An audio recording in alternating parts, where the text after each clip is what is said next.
Since last 1 year, Shaper 3D has proved to be one of the integral part of my design workflow, and today I have got this amazing opportunity to share my story with you guys. Hello friends, I am Saish and I live in the city of Mumbai, which is located in India, as I am currently studying in the third year of mechanical engineering from Viva Institute of Technology. In addition to this, I am part of the team Aries, where we design and manufacture off-road electric buggies and put them in a race organized by SAE India, where teams from all over country come to test their buggies on an 3-hour long endurance race. So I work in the team as a vehicle dynamics and rapid prototyping engineer, where I have to deal with the designing and prototyping of the suspension, steering and brakes of the buggy. So today we will have a look at my workflow, as I will use Shaper 3D, SolidWorks, ANSYS and Blender seamlessly to design, simulate and render our buggy. While we design and assemble our buggy in Shaper 3D, we will also 3D print some important prototypes to validate our designs.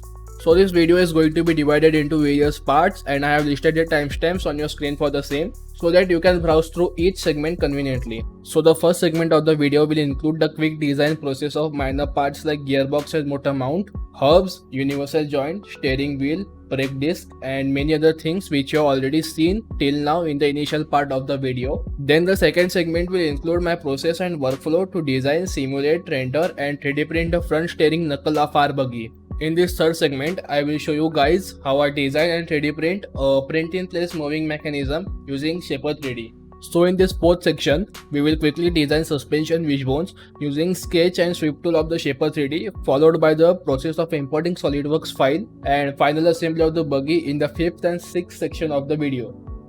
So due to some storage limitations, I could not record entire video on my iPad, so here is a quick workaround. So the basic thing I want is to create a simple smartphone camera mount through which I can directly shoot my iPad videos without any kind of screen recording. So let's begin.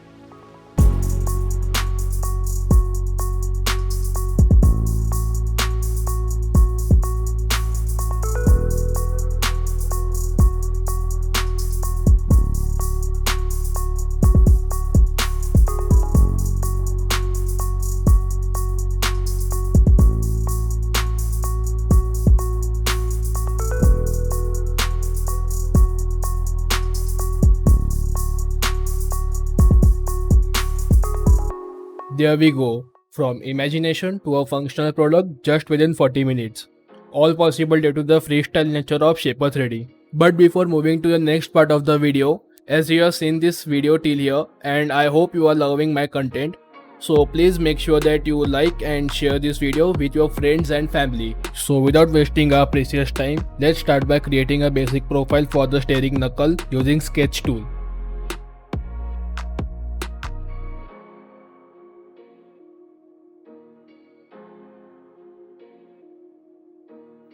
Now extruding the basic profile and generating a hole for the stub axle.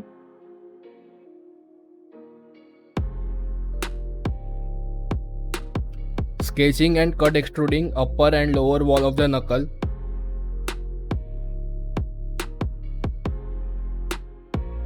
So for the steering arm, creating a basic sketch using arc tool.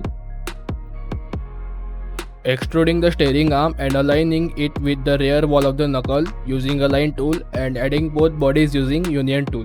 So this is the part where we can see the true potential of Shaper 3D as a freestyle CAD software, and this is the reason due to which I love to use Shaper 3D. And now we are creating fillets to reduce stress concentration and just to make it more compact. Now let's start the process of designing of a brake caliper mount by importing and designing brake caliper using align tool. For fine alignment, we will import brake disc and align it with the knuckle using align tool. Sketching profile for the brake caliper mount using sketch tool.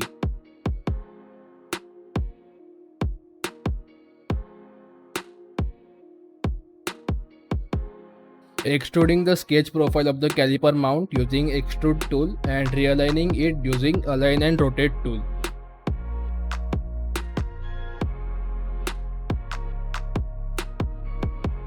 With this, we are done with the design of the steering knuckle, and as the part of my workflow, I will send this design for 3D printing, simulations and finally render the part using Blender. Let's start by designing of our print in place hinge joint by creating a basic sketch of the casing and then creating a solid body using the revolve tool. Now let's finish off the designing part of the casing by simply cut extruding its flat faces. For designing the internal ball, make sure that its diameter must be lesser than the diameter of the internal casing. By doing so, a small gap will be generated while printing, which will cause the ball to move internally in the casing. That's it guys, our print in place hinge joint is ready for 3D printing.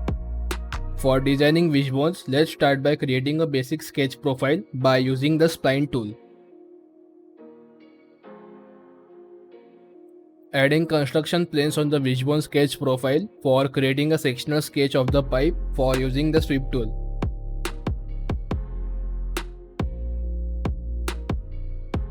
Finally, by using mirror and union tool, our wishbone is ready. So for importing various files from my computer to my iPad seamlessly, I use a messaging app known as Discord, as it allows me to directly import designs in Shaper 3D.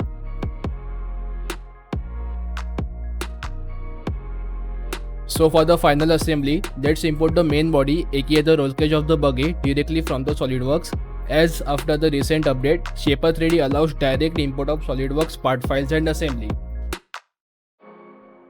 So for perfectly aligning the roll cage with the global axis, let's create a dummy body at the origin and then use align tool to align the roll cage.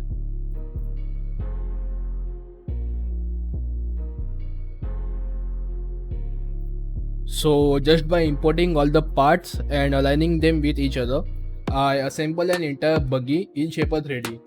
By doing so, I can design or manipulate new or existing parts anywhere without using a computer or a laptop. Sometimes the task of aligning some parts becomes a bit difficult, but I hope someday in near future, Shaper 3D will release a more powerful version of Align tool. By using recently added AR feature, I can just show off my designs to my teammates in real time, which helps in better decision making and ultimately helps in making better parts. That's it from my side. Thanks for watching this video till the end. This is Saish signing off.